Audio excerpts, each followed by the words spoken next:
So this video is going to cover the final exam. Please, please, please watch this video in its entirety before you ask me any questions or email me any questions about the final exam, because this should answer every single possible question you could come up with. So, first off, the big questions I usually get. A, when is it due? If you are in my Monday, Wednesday class, it is due on the 12th, which is a Friday. If you are in my Tuesday, Thursday class, it's due on the 13th, which is a Saturday. If any of you have some pressing concerns where you would need an extension by a day or two, talk to me, email me, let me know, and I may be able to give you that. But otherwise, 12th, 13th, depending on which class. All right, it's going to be submitted on Blackboard through SafeAssign. I'm going to go over how you actually do that in a second, so hold on to that question because I'll be answering it at the end. It is a take-home essay. What's going to happen is you'll be critiquing a speech from a movie and a TED Talk. So it's two separate questions, but you'll be submitting them as one document. So that's essentially what it's going to end up being. As far as the length and grading, this is another important question that always comes up. So length. There's no specific length for each question. So remember, there's two specific questions that you will be answering. However, in the entirety of the exam, it should come out to about 1,100 to 1,500 words. I have had students that have gone over 1,500. That's perfectly fine. Nothing wrong with that. But anything lower than 1,100, you're really not answering the question in a meaningful way, and it will be marked down. So just keep in mind, hitting at least 1,100 is the bare minimum. Probably more than that would be best. Grading.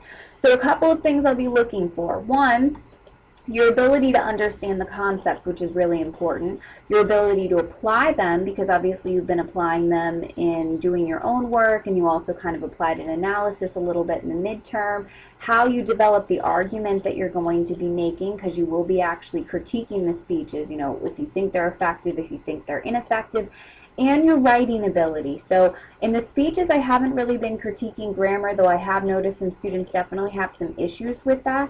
So I would recommend starting on this ahead of time if you know you have grammatical or syntactical issues in your writing, and going to the writing center, which is in the BT building. So set up an appointment. They usually get busy around this time. Or send it to me and I can look at it. That's another thing too. So if you are ever confused, or you're working, or you're taking some notes on this and you just, you know, not sure if you're doing it right, send it to me. By all means, I will look at it for you and, you know, kind of give you feedback on it. I have no problem with that. So the sooner you get started on this, the better I will be able to give you a feedback.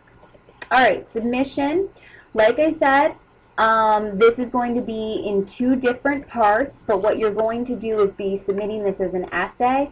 And it said it earlier in the PowerPoint, but I didn't stress it. This will be an essay, an actual essay. Sometimes people have submitted like bullet points, or they've submitted something like an outline. It's not. This is an essay. This should be submitted as one document, and it needs to be a Word document. So typically students will answer the two questions separately. So they'll answer question 1, then they'll skip to another page, answer question 2, but it's one document, and it should be a Word file that's actually submitted.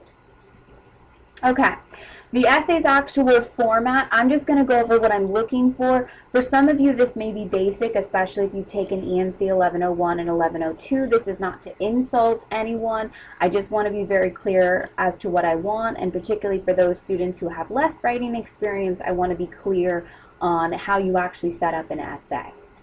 So, for the introduction, here's what you need to do. Identify first the speech that you're using. So if you're doing the movie speech, that first part, identify which movie it's from. If you're doing the TED Talk part, then you would identify what TED Talk. Give a very brief summary of the context, audience, and purpose of the speaker. So kind of basically, what's the rhetorical situation? Kind of hit on that, right? Why are they talking? What's the purpose? What's going on? What's the situation? So anything that would be relevant. This is not the point at which you should be adding a lot of words so that you can hit the 1,100. So don't spend a lot of time on this. A very brief summary is all you need. And then, of course, preview the concepts that you're analyzing, and then your overall take on the effectiveness of the speech. You can say the speech is ineffective, by the way. It's totally up to you, but I just need you to hit on these things. You know, I'm going to be talking about this speech. Essentially, the speaker was talking about this, and this is what's going on. I'm going to be using these concepts, and, you know, I thought that these concepts really helped to make the speech very effective or ineffective. That's basically what you're going to be doing. Okay, the body of the speech. So, a couple of things you want to keep in mind. Obviously, the concepts that you're being applied. So you're going to have to pick some concepts, and I'll talk more specifically about what specifically you will be using depending on which question it is. But you do need to tell me the concepts, and then you also need to define the concept. This is going to be where you are showing me your knowledge. Now, please make sure that you're not like copying and pasting what I said from another video. I would like to hear, what is your version of the concept? What do you think it actually is? The other thing, give a specific but brief example of how the concept is being utilized. So sometimes I'll have students who will say, you know, oh, he was using ethos and it really worked. Well, how? Prove that to me. What did the person say? What did the person do? How is this actually ethos? You can use quotes. That's perfectly fine, but if you're going to start putting in major block quotes to fill up space, that's not going to work. So really just tell me what's going on, a quote if necessary, or just briefly summarize. Next thing, discuss the effectiveness of the concept. So did it work? Did it not work? And why, right? So that's also kind of what we've been doing throughout this entire course, is really utilizing these concepts that speakers use and making sure that we're doing them well.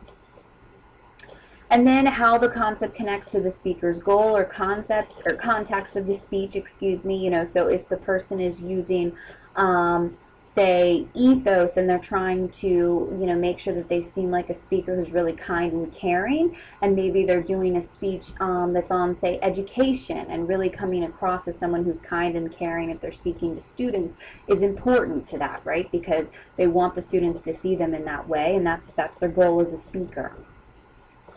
And then, of course, the other thing, make sure you highlight the concept in bold just so I can clearly identify that that is the concept that you're using. So here I have an example. The speaker effectively used anaphora. Highlight anaphora, you know, bold it, put it in a color, whatever it is. But this is what I want you to do in the body of the essay. And, of course, the conclusion. Summarize the argument, review your thesis, conclude the section of the paper, and you want to do this for each separate question that you have. So that is what I'm looking for as far as the actual format of the essay. All right, now on to the actual questions themselves. I've only briefly touched on them, so I really want to give you specifics on what it is that you need to answer. So the first part, like I said, you're going to be critiquing a movie speech. So I'm going to give you a couple of clips. I'll show you what those are in a second. And you need to discuss how the speaker is using all three of the rhetorical proofs, ethos, pathos, and logos. So what you need to do in the actual answer itself is, of course, like I said, define the concept. So what are each of the rhetorical proofs? Give example of how the speaker is using them, preferably more than one, because in some of these clips they're used multiple times. And let me also say, in all the clips they are all used. So if you're looking at a clip and you're saying, I can't find, say, logos, use another clip or come talk to me and we can figure out, you know, what you're missing here, but all of them have them. And then analyze its effects on the audience or the purpose of the rhetorical proof being used. So let me give you an example of what that looks like. So first off, these are some of the clips. There's 3 different movies. Elizabeth, We Are Marshall, Gladiator, Thank You for Not Smoking. These links, by the way, are all on the exam, so it's not like you have to get into this video and like somehow try and copy and paste this, which you actually couldn't do anyways, but whatever. It's all on the exam, which I'm going to show you in a second. Now, an example. So this is kind of what I want you to replicate, right? So the speaker, you discussed his upbringing, mentioning that he grew up poor and was raised by just his mother. This is an example of ethos, so I'm defining the concept. I've brought up an example, which is the speaker's character credibility, so defined it. By discussing his modest background, the speaker creates himself to be an everyman. He is someone who can relate to the crowd and had to work to get to his current position. This is effective, right? So then analyze the effectiveness, because he shows the crowd that he's relatable and he understands their concerns. So this is just a small portion. Remember, you would want to do all 3 of the rhetorical proofs. So you get to pick which movie of the 4 that I've listed, and then you need to analyze the rhetorical proofs there, defining the concept, saying how the speaker used it, and analyzing it. That's what I'm looking for.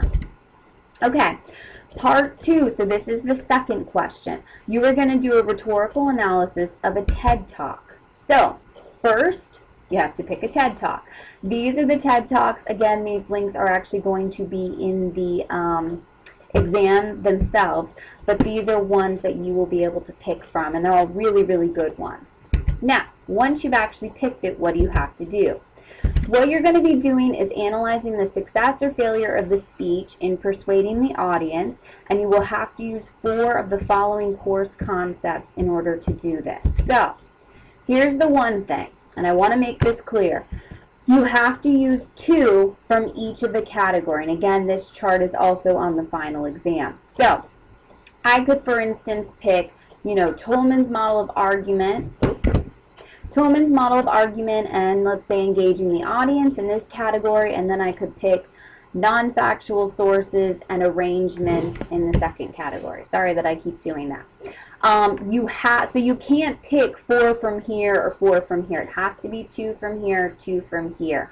Now, if you want to pick more than 4, by all means, but it has to be at least 4, 2 from each category. I didn't want people picking out just the easy things like engaging the audience, non-factual sources, those sorts of things.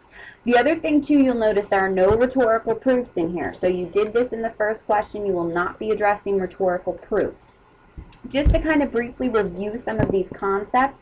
So remember Tolman's model of argument, that you're probably pretty familiar with by now since we're doing the argumentation speeches. But obviously claim is your argument, data, I have them out of order here, is your evidence, and warrant is connecting them. The persuasive route, central or peripheral, that of course is when you have an audience that's either for or against the speech. If they are in the central route, that means they're against your topic, and you'll mainly be using logos and a little bit of ethos, like we saw in the newsroom speech. In the peripheral route, the audience is mostly for it. You'll use a lot of pathos, like we saw in the volunteering for the Special Olympics speech. Engaging, involving the audience, these are things like doing activities, polling the audience, asking a question, those sorts of things. Rhetorical style, so anaphora, epistrophe, antithesis, alliteration. I have a whole video, so I'm not going to really go over that. Rhetorical canon on style, so remember the oral or clear style. So clear obviously is clarity, lack of jargon. Oral is that you seem very conversational, using personal pronouns, things like that. Rhetorical situation, triangle, you should be familiar with this one, but again, that's probably from the very first video that I did. Arrangement are the structures that we've talked about: Monroe's, problem, cause, solution, statement of reasons. Non-factual sources, use of narratives, visuals, testimony, and examples. And if you have any questions on any of these concepts, you can go back to my videos, and of course you feel free to talk to me. Now, directions for this, I've kind of already said this, but just to basically go over it again, make sure when you're naming the concepts that you picked, you explain what the concept means, then apply it to the speech, and also analyze its effectiveness. Now remember, you can say the speaker's ineffective. There's nothing wrong with that. Also note that just saying, if you discuss, say, delivery, right, he did well, not appropriate. You have to be specific. You have to give me an example. You have to connect this back to the speech. So I'm really looking for a much higher order level of analysis here. Again, if you are ever confused or feel like maybe you're not doing this right, please send this to me or talk to me so that we can go over it together. I have no problem giving you feedback, but you do have to start on this in advance so that I'll be able to actually give you feedback in good time so that you'll be able to submit it. Okay, so this is Blackboard. This is what it should now look like. You'll notice here Safe Assignments and Safe Assignment Tutorial has popped up. Before, all that was really here is My Grades. And just FYI, on My Grades, make sure if you haven't already done so, please look and see where you are participation-wise. I'm going to be updating those grades relatively soon, so just keep that in mind. Okay, Safe Assignment. So you'll click on that. And what will happen is the copy of the exam that you saw is here. So everything I put in that PowerPoint is just copied and pasted from that. So those links I mentioned are here, the TED Talks, that chart is here, all of that's here. So what you're going to do is scroll down, you'll hit View Complete. And then what you'll do, so some people like will copy and paste everything into this little box right here. You can do that as a backup. Or actually no, because I don't think that'll go through Safe Assign. So ignore what I just said. What you do have to do is go to Browse, and then you will pick your actual document once you've finished it and saved it. So I'll just like click on this as an example.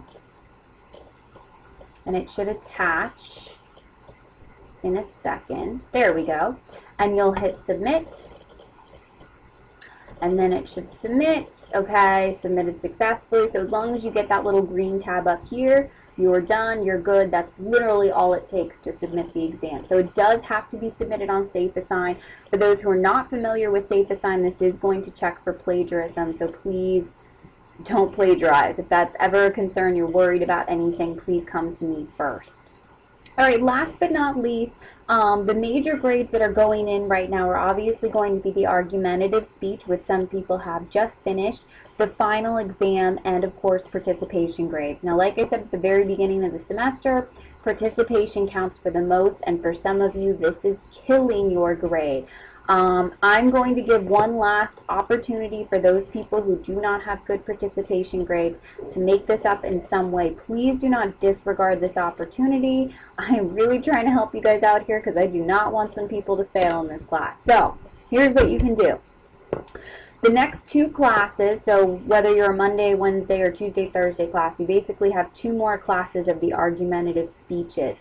What I will allow you to do to make up different participation grades that you've missed is to do 400-word critiques of the actual debate. You will pick one debate group, 2 people who are debating against each other, one pair, and you will summarize and critique the arguments of both pro and con in 2 separate paragraphs, discuss which side you think made the better argument, and discuss why. And you need to do this in 400 words.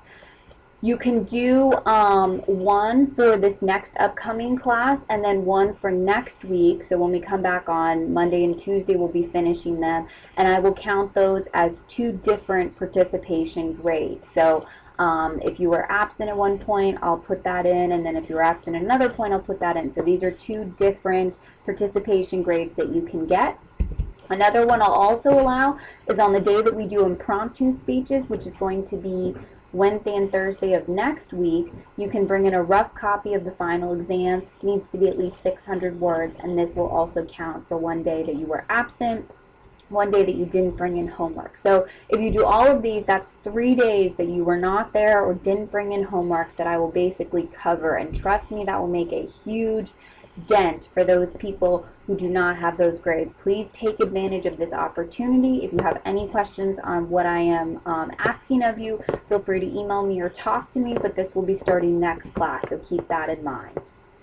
So that is it. Remember, the final exam is on Blackboard already. You need to submit it through Safe Assign and start on it ahead of time so that I can give you feedback if you would like to get it.